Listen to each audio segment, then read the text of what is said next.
Bonjour et bienvenue dans ce deuxième jour de ma série 7 jours 7 designeuses tricot françaises.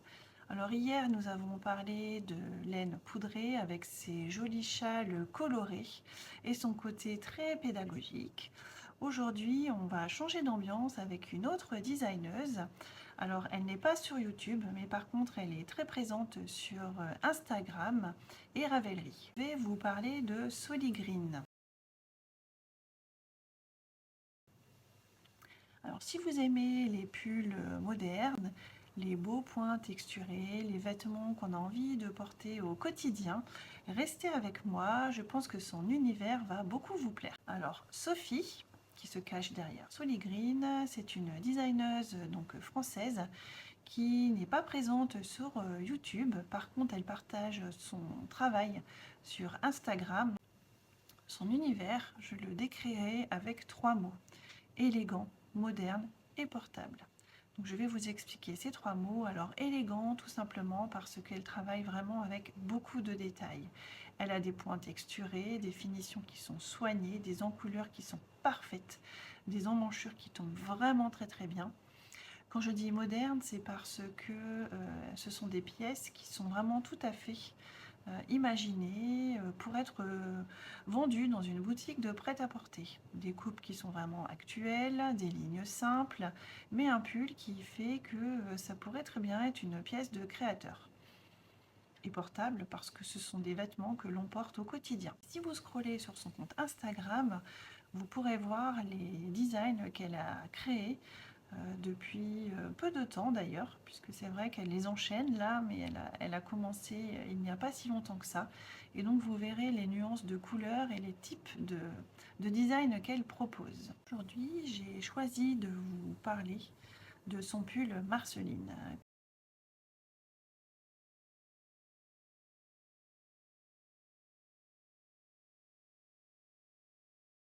Quand il est sorti, j'ai vraiment eu un très gros coup de cœur pour ce pull. Vraiment, j'ai trouvé que le design était particulièrement féminin.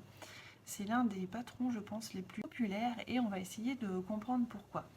Donc Marceline, c'est un hybride en fait entre le pull et le t-shirt. Il a des manches qui peuvent être courtes, 3/4 ou même longues selon les versions. Vous avez une coupe qui est vraiment parfaite. Ça donne une silhouette vraiment qui est moderne et facile à porter. Il est conçu pour être tricoté avec une aisance, me semble-t-il, de entre 13 et 20 cm. Donc ça veut dire qu'il ne colle pas au corps. Et donc il a un tombé voilà, un peu loose, très confortable, qui est donc adapté aux morphologies et qui donne tout de suite un look actuel. Donc niveau construction, eh bien, c'est un pull qui se construit en top-down. Donc les pulls en top-down, pour les débutants, eh bien, ce sont des pulls qui commencent par le haut. On tricote donc en général le haut, ensuite on descend, on met les manches en attente et on continue le pull. Alors ce qui est pratique dans les pulls en top-down, c'est qu'à la fin vous n'avez pas de couture. Donc ça c'est quand même bien plaisant. Et la deuxième chose, c'est que vous pouvez essayer votre ouvrage au fur et à mesure et ajuster en fait. Donc ça c'est vraiment également très pratique. Alors techniquement, eh bien, il va vous permettre de jouer entre les mailles en droit, les mailles en vert. Je ne peux pas vous dire les points qui sont utilisés pour le panneau de dentelle qui est devant, puisque c'est un modèle qui est payant. Mais vraiment, vous avez un jeu d'augmentation et de diminution donc pour prendre la forme. Donc c'est vraiment un modèle que je préconise plutôt au niveau intermédiaire. Parfait si vous avez déjà tricoté un pull simple et si vous avez envie donc d'un vêtement un peu plus abouti, plus comment dire, pièce garde-robe. Celine, c'est un modèle que j'aime beaucoup, comme vous pouvez le constater. J'aimerais également, moi, me le faire en version hiver. Je trouve que ce pull donne vraiment une prestance, et quand j'ai vu dans Ravelry les différents modèles des testeuses, vraiment j'ai beaucoup accroché à ce modèle et je trouve qu'il représente vraiment Sophie. Vraiment élégance, finesse, enfin, et la qualité des finitions. Vraiment, c'est ce qui la représente. Elle a depuis sorti d'autres modèles, mais je voulais partager avec vous un modèle qui est sorti hier d'ailleurs, lundi 15.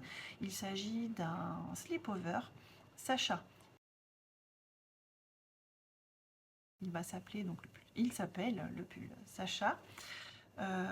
Donc vous pouvez vous lancer également dans ce modèle parce qu'il sera plus rapide, alors toujours d'un niveau intermédiaire. Elle a cherché en fait avec ce slip-over se démarquer en fait des autres designeuses, tout simplement parce que sur le côté, si vous allez voir sur Instagram, d'ailleurs je vais vous mettre une photo, vous avez deux boutons et puis après il part en mode évasé. Je n'ai pas encore vu ce type de slip-over sur les réseaux sociaux. Bon après voilà, je ne connais pas toutes les designeuses, mais je trouve que c'est pareil, elle y met sa patte. Elle construit quelque chose qui est vraiment très abouti. Ça n'est pas, voilà, je sors un patron pour sortir un patron. Ça va faire partie, à mon sens, des projets coup de cœur, je pense. Alors, on verra hein, sur Ravelry comment il évolue, mais vraiment, je pense que ça va être un projet coup de cœur des différentes personnes qui tricotent les modèles de Sophie. Il est parfait si vous ne vous souhaitez pas tricoter des manches comme moi. Moi, j'adore tricoter le corps, mais alors les manches, je procrastine toujours, je ne sais pas pourquoi, j'ai la phobie des manches, et là, pour le coup, il n'y en a pas. Donc je pense que c'est un design que je vais mettre en favori dans Ravelry. Il est vraiment très intéressant au niveau structure. Je ne vous en dis pas plus, je vous laisse aller le découvrir, mais il vaut vraiment le détour. Sophie a également d'autres designs au niveau donc de son compte Ravelry. Vous avez Soleane, voilà, qui est un débardeur t-shirt d'été. Donc toujours pareil dans son style vraiment, et puis du coup un peu plus rapide à tricoter. Vous avez Apolline. Vous avez aussi le Sans Serif Sweater, donc un autre pull en top down avec un esprit vraiment très moderne, une très belle présence. On sent vraiment qu'elle pense ses patrons comme une mini garde-robe. Vraiment des pièces en fait, qui se combinent très bien entre elles. Alors pour qui je recommande les patrons de Sophie? Eh bien si vous êtes tricoteuse intermédiaire plus, je ne conseille pas aux débutantes de conseiller directement par les patrons. Vraiment, il faut que vous en ayez un ou deux à votre actif. Si vous aimez les vêtements qui sont modernes et confortables, je vous la conseille aussi si vous avez envie de tricoter des pièces que vous porterez très souvent. Vous n'êtes pas une grande débutante. Parce qu'effectivement, le fait d'avoir déjà tricoté un ou deux pulls en rond, ça va vous familiariser voilà, avec la technique du tricot en rond. Et là, vous pourrez vous lancer. Donc là, je parlais précisément du pull Marceline, qui était le fil conducteur de ma vidéo. Vous êtes débutante et que vous avez vraiment flashé sur le pull Marceline, eh bien gardez-le dans un coin de votre tête pour pouvoir être un objectif pour plus tard. Voilà donc pour ce deuxième jour, j'espère que ce sera une belle découverte pour vous, ou si vous la connaissez déjà, eh bien dites-le moi en commentaire, et si vous avez envie de tricoter un de ces patrons, dites-le moi aussi. Sophie mérite vraiment d'être connue dans le réseau vraiment des tricoteuses. Je pense que ces designs présents et futurs vraiment vont ravir énormément de personnes.